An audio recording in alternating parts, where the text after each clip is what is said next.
едно видео как да излезем правилно от програмата. В прозореца simplewallet.exe пишем stop долна черта meaning и даваме Enter. Съответно, в другия прозорец на деймана излиза, че е спряла програмата. После в Simple Wallet пишем Save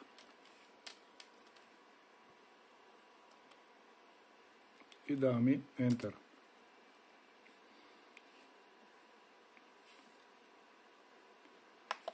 После в другия прозорец на деймана пишем Exit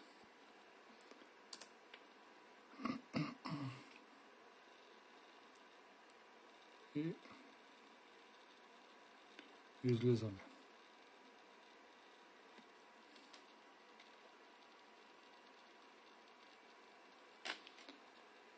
След което в Simple Wallet пишем Exit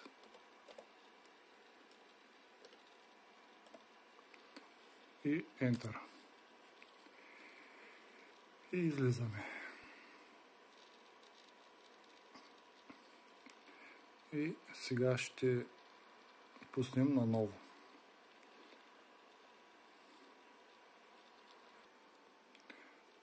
Пускаме наново.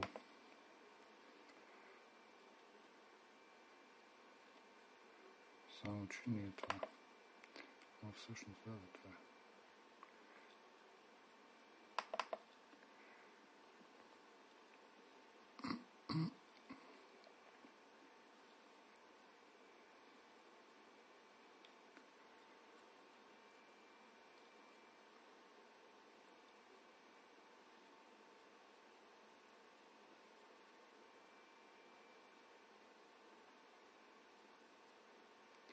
И почва да зарежда. Този компютър малко бавничък, но синхронизацията е окей. И това ви спестява всичкото презареждане, което беше преди това, като почне от началото от 0 до последния блок и после още едно от 0 до последния блок. По този начин си сейфате де-факто wallet-а, докъде е стигнал. И ето виждате, че е синхронизирано и може да стартирате Simple Wallet. И от тук нататък си е същото, както другото. Голямото О, името на wallet-а,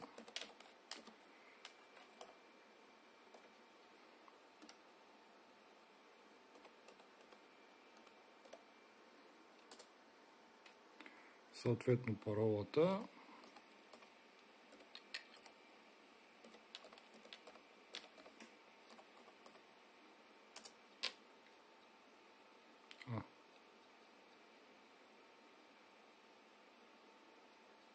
тук му изхвърля нещо, остана.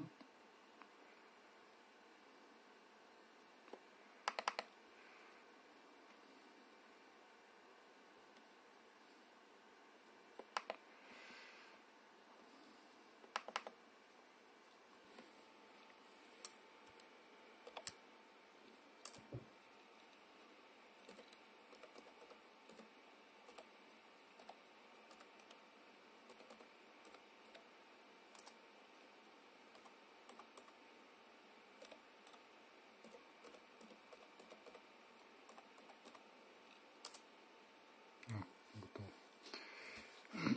Зареди. Явно съм объркал нещо с писането. И тук си пишем вече Start долна черта meaning. И последното, което е важно, до сега писахме ядра, сега пишем нишки. Значи проверете си процесора по номера на процесора, го напишете в Google, ще ви излезе спецификация на самия процесор и там пише примерно 2 ядра и 4 нишки. Има примерно други 4 ядра с 8 нишки или 6 ядра с 12 нишки или нещо от сорта. Понеже този компютър е с двоядрен с 2 нишки, нали, защото е слабичък, и няма значение, но за другите, примерно, пишете 4. Нищо, че е двоядрен. Примерно, ако е двоядрен с 4 нишки, пишете 4. В случая пишем 2, защото той си е с 2 това. И стартираме в